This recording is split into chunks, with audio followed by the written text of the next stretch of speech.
Hey y'all, thanks for tuning in to Outdoor Indoor Texan. Today I'm going to walk you through a fun and easy recipe for pickled habanero garlic.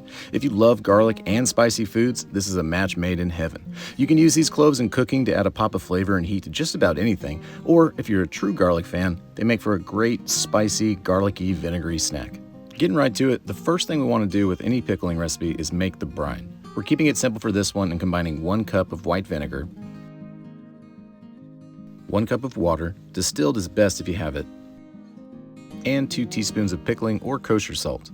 Also, if you prefer a hint of sweet with your heat, you're welcome to add a teaspoon of sugar as well.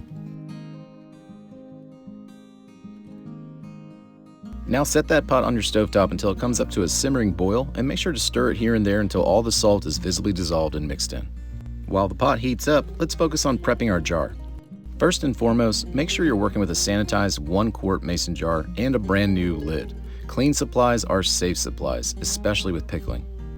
The main ingredient for this recipe are peeled whole garlic cloves, and you'll need about 4 cups worth in order to fully fill a 32-ounce or 1-quart mason jar. If you hate peeling garlic, check with your local grocery store because many of them sell bags of pre-peeled cloves ready to go now, which will save you a ton of time and trouble.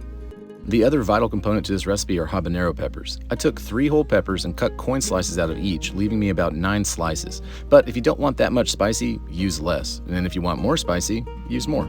And finally, just to add another layer of flavor and heat, we'll also be adding 1 teaspoon of crushed red pepper. Now start by pouring the crushed red pepper into the bottom of your jar. Then add a few slices of habanero so they'll sit at the bottom of the jar beneath the garlic. Now fill the jar halfway with garlic, and once halfway up, add a few more pepper slices. We're just trying to make sure the flavors are spread out throughout the jar so each section of garlic gets a fair chance to soak in that habanero essence.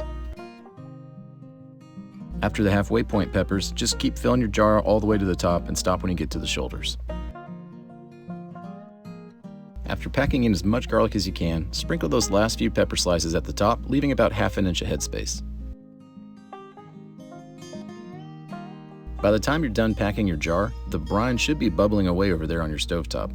Now grab that pot and pour it into your jar while it's still warm.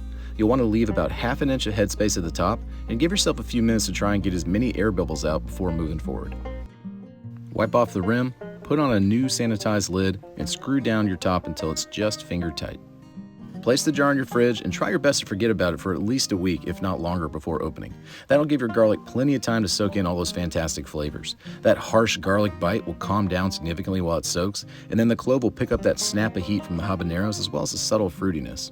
These are fantastic when you use them in lieu of regular garlic for cooking, but make sure to taste the heat level before you start piling them on to anything.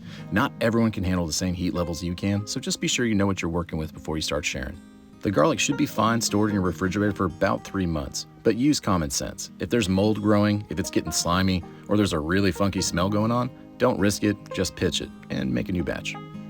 Thank you all so much for watching. If you have any questions at all, please feel free to leave a comment below. I try very hard to stay engaged with my viewers, so don't hesitate to shoot me a follow-up question or an idea on how you tweak this recipe to make it your own.